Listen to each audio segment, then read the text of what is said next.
Okay, here we go. We are going to continue making plantains. So I'm going to do it in a frying pan. And I'm going to choose a cooking oil. So generally when I'm doing something that is higher heat, like frying something, I'm going to use some kind of tallow, right? So beef tallow, which I don't have right now, or I'm going to use ghee or coconut oil. I'm probably actually really like the taste of coconut with my plantains, so I'm gonna go grab my coconut oil, which I just keep in my pantry.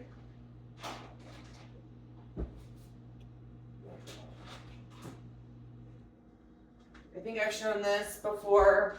This is available at Costco. And I'm gonna eyeball it.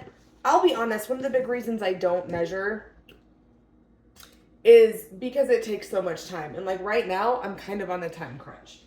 So I just need a snack. I need it to be quick. And I don't have fat phobia. So I'm not that worried about the amount of oil I'm frying my plantains in. And I'll show you, like it's this much. So it's not like a quarter cup, right? That's probably about a tablespoon, right? So that goes in there. Now I'll keep it out because sometimes with plantains, I do end up needing more because they kind of absorb it as they cook. And I do want them crunchy. So I'll keep the coconut oil out just in case. It just takes it a little bit to melt. And then once it does, I'll throw in the plantains along with my salt, my pink Himalayan salt / ash / bentonite clay from Redmond / nutritional yeast mix. So I'll do that, and then I will make some eggs. Again, I've talked about eggs in other videos.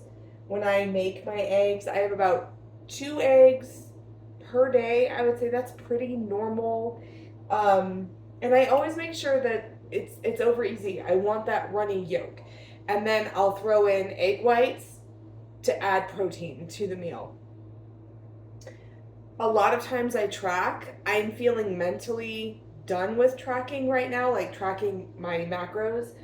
I know I eat protein forward. I continue to eat protein forward. But when I start fatiguing from macros, I take a break. Like it's enough to drive anyone crazy. And like I've said in other videos, I don't actually want that for you, for clients. It really is. It's enough to drive you crazy. The only reason I do it is because I'm eating for competition. I have very, very specific goals. But don't do it. Just learn to eat protein forward. One of the things that I think is a really good idea is have a list of your favorite proteins. Put the list of your favorite proteins like on your refrigerator, somewhere you're going to see it. Okay, oil is melted. Here go the plantains. Just going to put them in there. Anyway, have a list of your favorite proteins on your refrigerator, and then just kind of spend some time figuring out how many grams of protein that is per serving. And then just know like how many of those you need to eat in a day, right? To get you to your protein goal. And that way you're not really counting it. You count it the one time when you're making the list, so you're aware. And you could even put like grams per serving out by all of the little foods. So like say you have pistachios and you have eggs, you could have out to the side how many grams of protein they are. And it's just a list that you keep on your refrigerator. And as you go through your daily life, you can just refer to the list and be like, have I eaten about 1 gram of protein per pound of body weight today? Yeah, I'm doing pretty good. I've eaten a lot of these foods. I've eaten protein forward today. Hang your hat on that and be done. And the other thing to keep in mind is getting to 1 gram per pound of body weight is not something that happens overnight. If you were eating a low protein diet before, or you just weren't aware of your protein intake, going from a lower protein diet to 1 gram per pound is overwhelming. It can be overwhelming for your brain. It can be overwhelming for your body. So we just gradually increase it with the goal in mind of 1 to 1.5 grams per pound of body weight. 1.5 grams, that's a conversation we have later. Okay, let's get you to the 1 gram first. Like right now, I am currently eating just 1 gram per pound. Generally, that's fine. So, here we are. I've got the plantains. They're just frying up in the coconut oil. I'm just going to stir them every few minutes. Like I said, here we go. It looks, they've absorbed a lot of the oil already. So I'm going to put some more coconut oil in there. About another tablespoon. I don't want to cook with copious amounts of oil, but I want to cook with enough oil, right? I want to enjoy what I eat. There's a certain texture I want. And fat is not bad. It's not. We just want to make sure that we're choosing clean and healthy sources of fat. We're not getting triglycerides. We're not getting, you're not getting your fat from junk food. Like if you can get into a place where you're not afraid of fats that's coming from natural food sources, you're gonna be fine, right? Meats, plants, don't even worry about it. Make it a part of your diet, enjoy it. Fats from baked goods or fats from packaged foods, avoid that. Okay? Like you don't need that whole, you don't need that as it is, right? With the sugars and the unhealthy fats and all the processed chemicals that are in there. So fat is really just part of the problem when it comes to those processed foods. Be comfortable eating fat from natural sources. Like don't even count it. Just let it be a part. Obviously you don't want to copious amounts, like I said. It's not like I'm pouring a cup of coconut oil in here. But I'm also not skimping on it. Like I want my plantains to have a certain texture. I want them to have a certain taste. And there's a certain amount of coconut oil required. And it will be fine. Right? So really the only thing that you need to really, really, really keep in mind is that protein. It's so important for women, especially as, I'm going to add a little bit more of my salt mix, especially as we age, right? Once we hit perimenopause and menopause, it becomes harder and harder for us to break down protein. So we tend to need more. Okay. So, and it's really just a matter of learning how to eat in a protein-forward way, how to use natural foods. I'll show you what these look like in the pan here.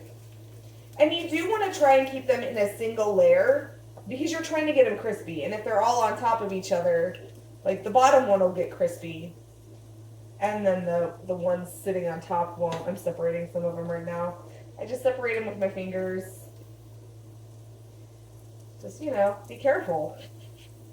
Like I tell my kids, just don't be dumb. It's my sage motherly advice to my children. Just don't be dumb, kids. All right. See if you can see them. So there they are. Hopefully you can hear them sizzling. They sound pretty amazing. And they've got that salt mix on there.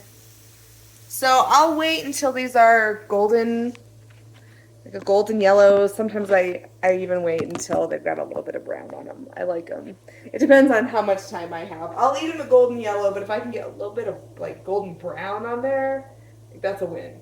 And like I said, I'm going to pair these with eggs, and then I'll make a protein smoothie as well, which is just really simple. I just get out, I have a little like single serving Ninja. I think my cups are in the dishwasher, but they look like this. This is just a smaller version. This is from my old Ninja. The one I have now is bigger, and I'll put usually about 8 ounces of either almond or coconut milk. I use the Khalifa. I think that's how you say it.